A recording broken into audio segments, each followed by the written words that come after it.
Milton Finch in The Magic Paintbrush.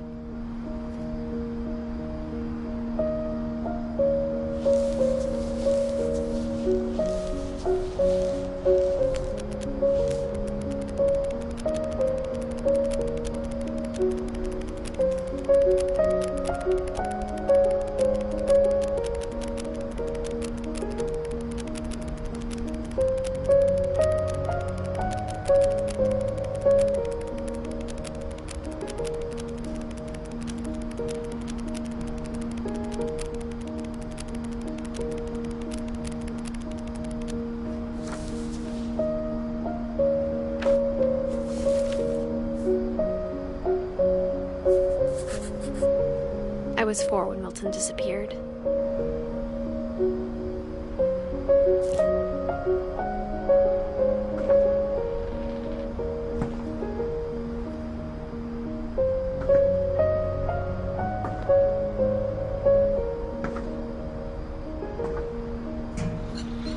Mom spent months searching for my brother. Then she sealed the doors.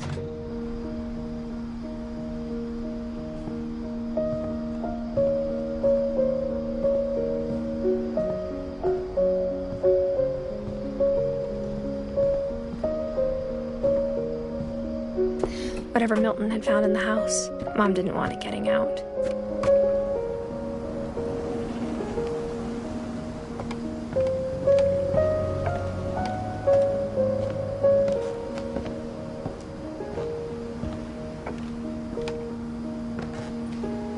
Mom definitely blamed Edie, but I think Louis blamed himself. After he graduated, he just spent more and more time in his room, until Mom got him a job at the cannery.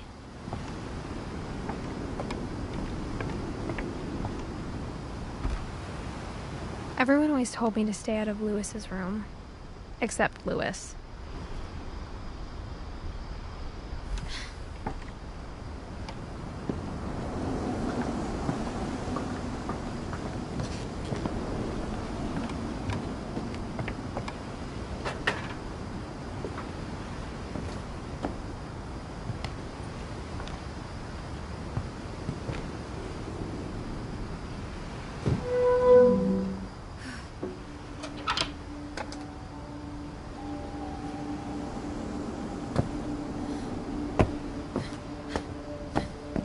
Louis's room smelled very, very familiar.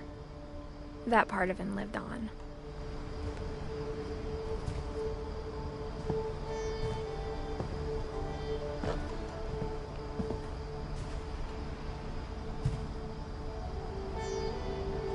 Louis and I spent a lot of time playing games together, but he was surprisingly bad at them.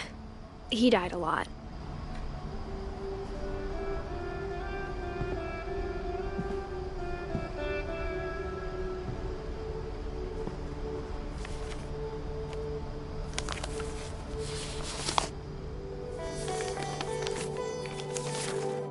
Dear Mrs. Finch, as Louis's psychiatrist, I can understand your desire for an explanation. As I see it, the trouble began in January, shortly after we convinced your son to seek treatment for substance abuse. Newly sober, I believe Louis first noticed the monotony of his daily life.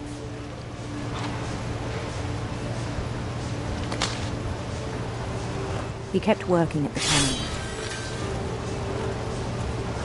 but he withdrew part of himself.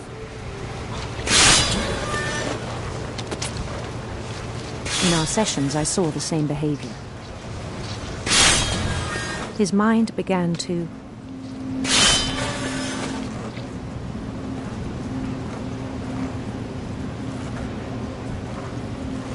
wander.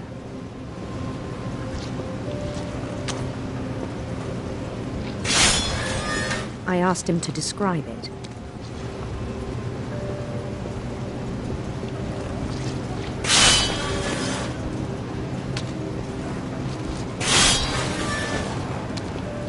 He said he started small, imagining a labyrinth.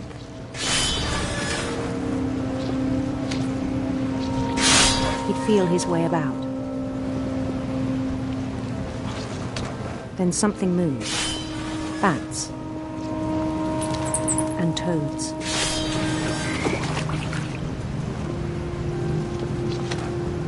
And things that have not names.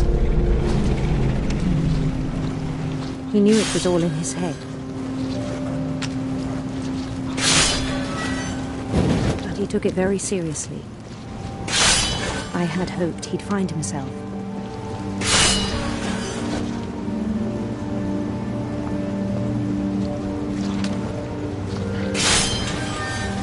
But he found something more.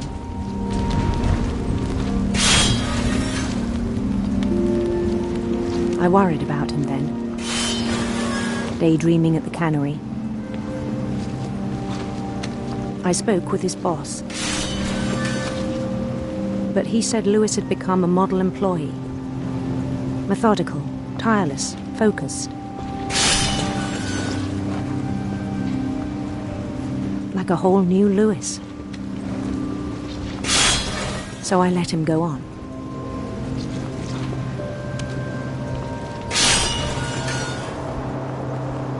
I even encouraged him. It seemed very promising at first. He told me he'd made a new friend.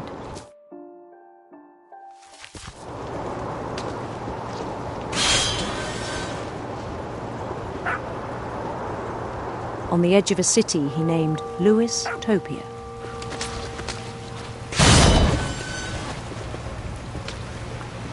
He built the city up slowly, brick by brick. Then he made musicians.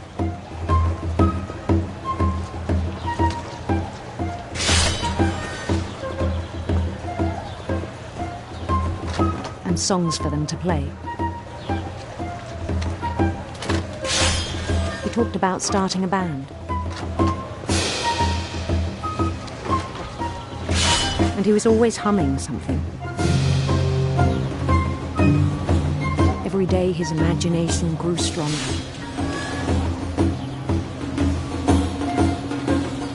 He no longer spoke at the cannery. But his chopping was as reliable as ever. Then one day it struck him that all the cheering crowds, even the stones under his feet, were all in his imagination. So he could do whatever he wished.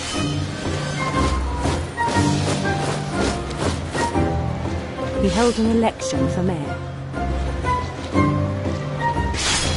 And he won.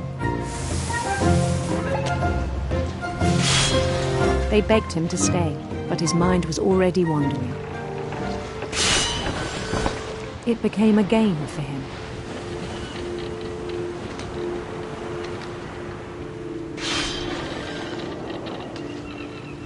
He'd conquer a city, then immediately push on. New Louisville.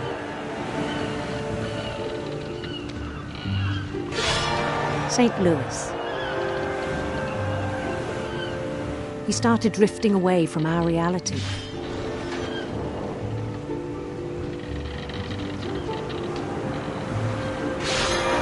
Minneapolis, until one day he forgot to go home from the cannery.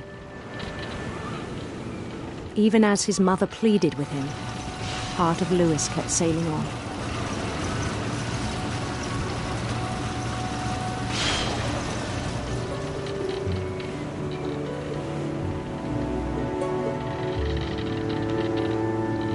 In Lewisburg, he heard rumors of a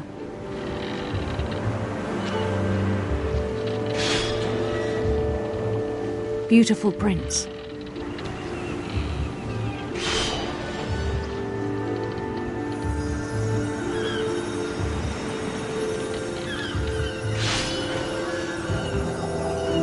The prince was on his own quest for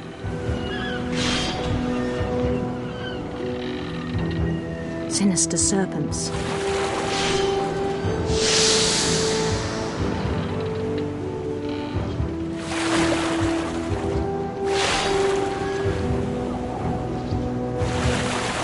He followed the sound of his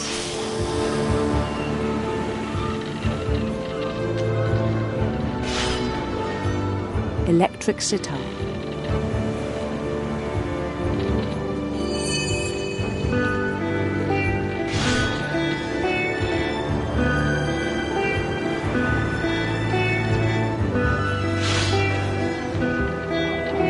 His chase led him to a golden palace east of the sun and west of the moon. Even then, his logic remained sound.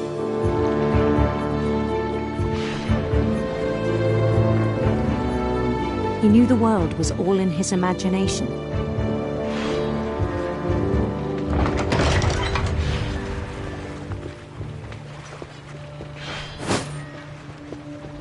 But he was so proud of having created it. In his own eyes, he'd become something greater than a king.